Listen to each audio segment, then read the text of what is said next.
kalimat hadis terakhir di Al-Bukhari nomor hadis 1477 tadi yang sudah antum tuliskan. Di hadis Muslim temukan nomor hadis 4582. Ya. Lihat kalimatnya. Oh, hati-hati ya, hati-hati dengan hadis ini. Innallaha kariha thalatha. Innallaha kariha thalatha. Saya tuliskan sebentar. Innallaha kariha thalathatan. Kariha. Fokus sebentar. Ingat, setiap ada kalimat diawali dengan kata inna atau anna, maka hukumnya sifatnya tegas. Ada ketegasan di sini. Ya. Kalau dalam bahasa bebasnya saya katakan sungguh tegas disampaikan. Ya, sungguh tegas disampaikan. Allah itu kariha, sangat benci, tidak menyukai. Biasanya kalimat hadis itu agak sedikit lembut. Innallaha la yuhibbu, tidak menyukai. Tapi di sini kalimatnya tidak menggunakan tidak menyukai. Langsung kalimat paradoksnya, lawan yang negatifnya, kariha. Ya. Antum senang mana dikatakan? Senang mana kedengarannya? Maaf ya untuk yang para ikhwan. Antum senang mana menerimanya? Disebut tidak tampan atau disebut jelek? Saya ulang, senang mana? Disebut tidak tampan atau disebut jelek? Masya Allah. Baik, alhamdulillah. Dua-duanya tidak menyenangkan ya. Tapi kalimat pertama kan lebih sopan. Masya Allah, antum tuh makhluk yang luar biasa. Cuman sayang, nggak tampan aja. Gitu. Masya Allah. Yang kedua, antum jelek amat sih. Si amat aja nggak jelek, misal gitu ya. Nah, itu kan nggak menyenangkan kalimat kedua ya. Ada nuansa yang tidak nyaman. Di sini, kalau kalimatnya menggunakan kalimat langsung, la yuhibbu, tidak menyukai. Tidak menyukai itu kan artinya benci, tidak suka. Tapi kalimatnya tidak menggunakan kata la yuhibbu, tapi langsung menggunakan lawannya, kariha. Ini menunjukkan bahwa peristiwa yang akan disebutkan ini sangat tidak disukai oleh Allah. Ya. Jelas? Thalatha, ada 3. Awas jangan sampai antum terjebak satu di antara 3 ini. Ini berbahaya. Nomor satunya, qila wa qala. Qila wa qala. Ini kalimat ungkapan dalam bahasa Arab. Kalimat ungkapan. Qila wa qala itu kalau sekarang dibuat peribahasa bahasa Indonesia, kabar burung yang tidak jelas. Katanya gitu. Ya. Nyaknya itu nggak tahu kemana. Ya. Ustaz, katanya kemarin nggak datang. Kata siapa? Ya katanya. Nyaknya siapa di situ? Itu nggak disukai. Karena menunjukkan pada sesuatu yang belum jelas. Ini langsung bertentangan dengan ayat Quran sekaligus. Quran surah 17 ayat 36. Ya, lihat kalimatnya. Wala taqfu ma laysa laka bihi 'ilmun. Innas sam'a wal basara wal fuada kullu ulaika kana 'anhu mas'ula. Perhatikan kalimatnya. Ini bahayanya, jangankan yang menyampaikan, ikut-ikut orang ini aja nggak boleh. Lihat kata Quran. Jangan pernah Anda ikuti sesuatu atau bahkan ajakan yang belum jelas kemana arahnya, bahkan sumbernya. Awas, hati-hati, jangan pernah diikuti. Walaupun dalam kalimat sederhana ya, misal, ikut yuk, kemana? Pokoknya ikut aja deh, nanti lihat. Itu kalau adab Quran nggak boleh diikuti, nggak boleh, nggak usah pakai nggak boleh, jangan diikuti. Kenapa? Karena antum belum bisa memastikan antum dibawa kemana. Bagaimana kalau diajak ke tempat bermaksiat, ke tempat yang tidak disukai oleh Allah Subhanahu Wa Taala? Ya. Ketika antum terjebak dalam kesalahan, menyalahi aturan Allah, berbuat fasik bahkan di situ, maka lihat kalimat ayatnya. Innas sam'a wal basara wal fuada. Telinga kamu akan ditanya, mata kamu akan ditanya, bahkan pikiran kita akan ditanya. Kalau kalimat bebasnya, akal kamu dikemanakan sampai kamu nggak tanya dulu. Telinga kamu dikemanakan sampai nggak dengar dulu perkataan dia. Mata kamu dikemanakan sampai nggak lihat dulu informasinya. Jelas di sini? Baik, maka yang pertama, Allah sangat tidak menyukai, sangat membenci hal-hal yang tidak jelas sifatnya. Qila wa qala. Kata si fulan, kata ini, kata itu, tapi tidak jelas dari mana sumbernya. Jelas di sini? Apalagi dibawa dalam nuansa agama, itu nggak boleh. Ya, nuansa syariat itu ditinggalkan. Ya. Oke, 2, idha'atul mali. Idha'atul mali. Boros, menyia-nyiakan harta. Idha'atul mali. Idha'atul mali, atau di sininya idha'atul mali. Ya. Menyia-nyiakan harta. Insyaallah.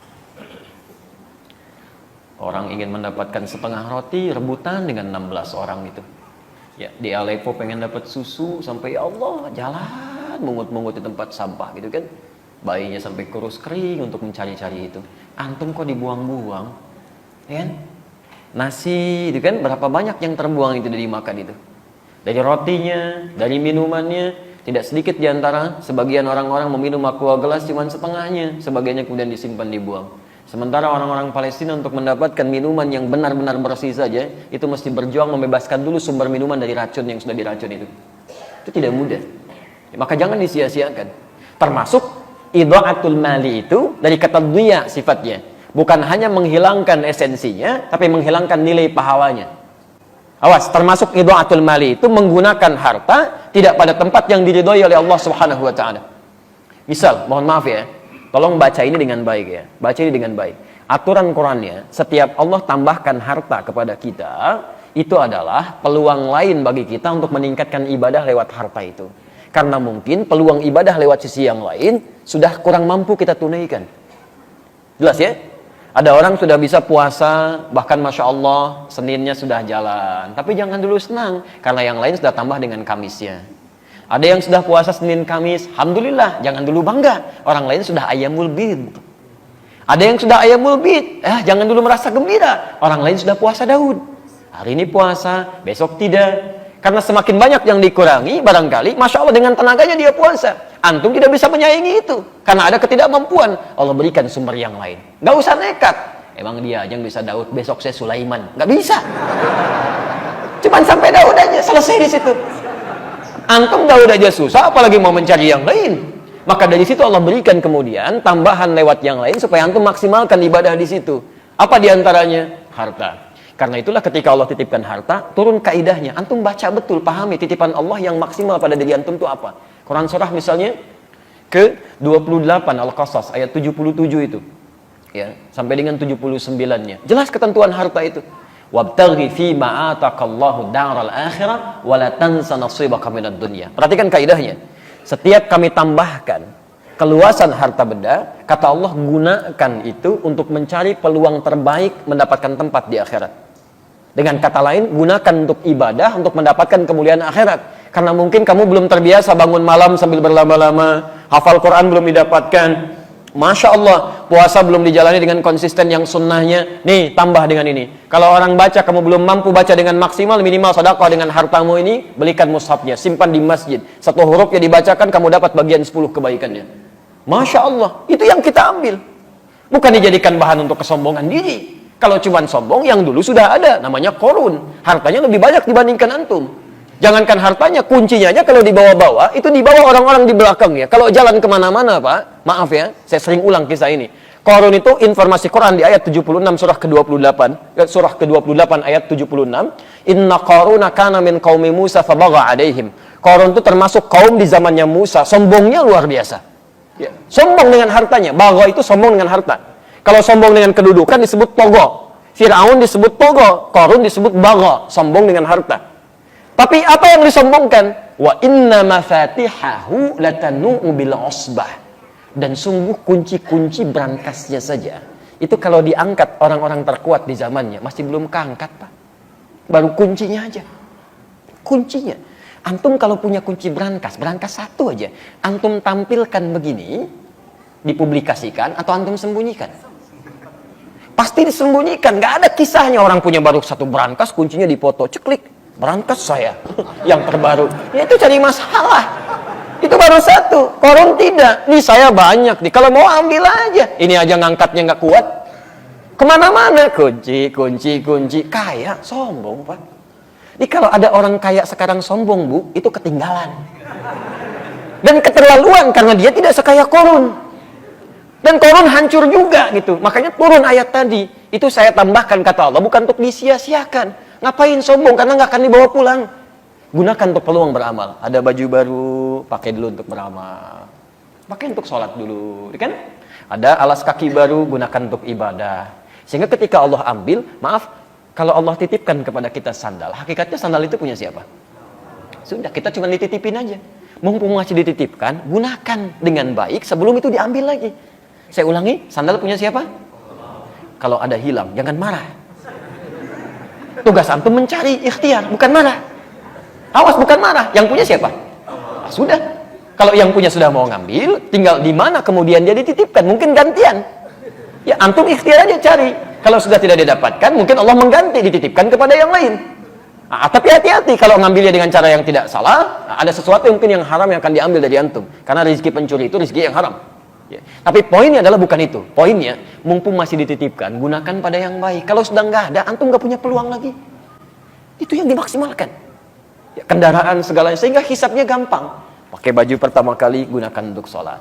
Begitu dihisab, hei fulan, dari mana harta yang kamu dapatkan? Engkau maha tahu ya Allah, hamba dapatkan dengan cara yang halal. Keringatnya bagi dia, menjadi saksi semuanya. Allahu Akbar. Kemana engkau pertama kali gunakan? Ya Allah, bajunya bicara untuk sholat. Enak hisabnya. Ya. Antum punya baju baru digunakan untuk apa? Masya Allah. Antum undangan, sekali belum tentu dalam setahun sekali, antum pakai baju luar biasa. Nggak ada yang kayak Allah ngundang 5 kali dalam sehari. La haula wala quwata illa billah. Begitu ditanya, dari mana kamu dapatkan harta yang paling halal ya Allah? Engkau menjadi saksi dalam semua perjuangan hamba. Kemana kami gunakan? Undangan ya Allah. Oh, jawab apa? Ya. Ini idha'atul mal. Ya, tolong dicek ya. Yang harus malu adalah, ada orang Pak, maaf ya, sepeda aja nggak ketitipin. Tapi kakinya digunakan untuk melangkah ke masjid. Jaraknya luar biasa. Ada yang 500 meter, ada yang sampai 2-3 kilo, masih jalan ke masjid. Antum tetangga masjid, sepedanya ada, motornya ada. Masih ada alasan hujan, kasih payung. Ada alasan lagi, kasih mobil. Masya Allah, ada semuanya. Belum mau ke masjid juga, antum mesti dikasih apa lagi supaya mau ke masjid? Ayo coba cek lagi. Imam Hasan al-Basri, antum jangan kira semua amalan antum itu bisa diterima oleh Allah. Imam Hasan al-Basri, kenal Hasan al-Basri? Alhamdulillah. Alhamdulillah. Kita syukurilah, kalau kenal saya pulang. Kalau antum gak jelas siapa gitu kan. Baik, Hasan al-Basri itu dikisahkan dalam kitab namanya Al-Hikayat wal Muhimmat. Itu Masya Allah. Beliau pernah tidur kemudian bermimpi mendengar suara. Ini nyata, beliau kisahkan sendiri. Mendengar suara yang memanggil beliau. Ya, hei ya Abdullah, kurang lebih demikian lima makna. Menurut kamu amalan apa yang paling diterima oleh Allah? Beliau katakan amalan saya yang beliau kira itu yang paling ikhlas. Saya pernah kerjakan ini. Kemudian mendengar suara itu tidak diterima oleh Allah. Tidak diterima oleh Allah. Yang diterima oleh Allah, perhatikan, yang diterima oleh Allah ketika engkau bersedekah pada seekor lalat. Saat engkau menulis itu, jadi beliau pernah menulis, tiba-tiba lalat hinggap di penanya. Itu oleh beliau, oleh Hasan al-Basri rahimahullahu ta'ala, didiamkan penanya untuk memberikan kesempatan pada lalat untuk mengambil rezekinya di pena itu. Tidak digerakkan supaya lalatnya tidak lari. Ketika didiamkan itulah beliau anggap itu amalan yang biasa-biasa saja. Ternyata dalam pandangan Allah betapa besar itu. Rahmat Allah diturunkan dalam kalimat itu. Jadi kita tidak tahu teman-teman sekalian, di mana amalan kita yang sudah kita anggap diterima oleh Allah itu. Menurut Allah amalan terkhusyuk kita belum tentu itu dapat penerimaan yang baik. Karena itu antum mesti berlomba. Begitu dapat titipan, gunakan yang baik, gunakan yang baik, gunakan yang baik. Jelas sampai sini? Baik. Yang ketiga, kathratus su'al. Kathratus su'al. Banyak bertanya, banyak bertanya, menanyakan pada sesuatu yang sudah jelas keterangannya. Kathratus su'al. Dan ini bisa menimbulkan masalah. Seperti umatnya Nabi Musa alaihissalam. Ya. Kalimatnya jelas, sembelih sapi, gak usah nanya, sapi banyak, malah ditanya. Sapi yang bagaimana ya? Warnanya apa? Warnanya kuning. Nyari lagi yang agak susah. Nyari ke kuning-kuningan, safra gitu kan? Ya, setelah jelas, kuning yang mana ya? Kan kuning agak banyak. Cari itu yang tidak ada cacatnya, gak pernah dipakai membajak sawah, mulus, halus, tidak ada cacatnya. Carinya lebih susah lagi. Makanya kalau ada sesuatu yang sudah jelas kemudian disampaikan, jangan banyak dipertanyakan supaya tidak sulit memahaminya. Nah, beli sabun ya, clear. Sabun apa saja, selesai. Sabun apa Pak? Lifebuoy. Jadi terbatasi. Yang dicari halus Lifebuoy. Di mana Pak? Indomaret ya. Terbatasi lagi. Nyarinya mesti di Indomaret. Indomaret yang mana Pak? Kan ada 3. Yang paling jauh di ujung ya. Hati-hati. Kan pelayannya di situ ada yang laki-laki, perempuan. Yang mana Pak? Yang laki-laki. Awas. Begitu nyampe sana, balik lagi. Kok kamu nggak beli sabun? Pak, pelayan yang laki-laki nggak ada Pak. Ada yang perempuan. Padahal perintah awalnya gampang, cari sabun, selesai. Dan antum awas, kalau orang tua meminta anaknya membeli sesuatu, anaknya belikan karena kalimatnya umum sifatnya, antum nggak boleh protes. Nggak boleh protes. Ya, nak beli shampoo ya, dibelikan oleh anaknya, datang dengan shampoo clear misalnya. Antum pengennya zinc, kok beli yang clear? Kan papa bilangnya shampoo. Selesai sampai sini. Ya, jelas ya? Jadi kalau ada sesuatu yang sudah terang, sudah jelas, jangan banyak dipertanyakan sehingga mendapatkan kesulitan-kesulitan dalam prakteknya. Nah, kesimpulannya di sini, jika ada berita yang menyebar dalam hal yang tidak baik, pertama pastikan dulu sumbernya. Jangan menebarkan sesuatu yang bisa melahirkan dosa. Hindari kesimpulan yang tidak tepat. Yang kedua, pastikan sumbernya baik. Yang ketiga, mohon maaf, jangan cepat disebarluaskan sebelum nyata maslahat atau madaratnya. Dan sekalipun Anda telah jelas mengetahui dari mana sumbernya, itu pun tidak harus kemudian Anda sebarkan lagi pada orang lain jikalau tidak ada manfaat yang bisa hadir dalam kehidupan bermasyarakat kita. Jelas di sini? Ya. Jadi tidak setiap yang sudah kelihatan jelas sumbernya langsung Anda ekspos, tidak begitu. Ini ada manfaatnya enggak? Kalau nggak ada manfaatnya, tinggalkan. Kalau ada manfaatnya, sebarkan. Dan itu yang bisa menghadirkan pahala untuk kehidupan kita.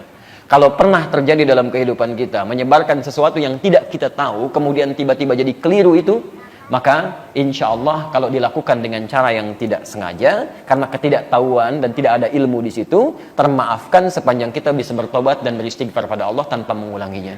Ketentuannya ada di Quran surah ke-33 ayat yang kelima itu.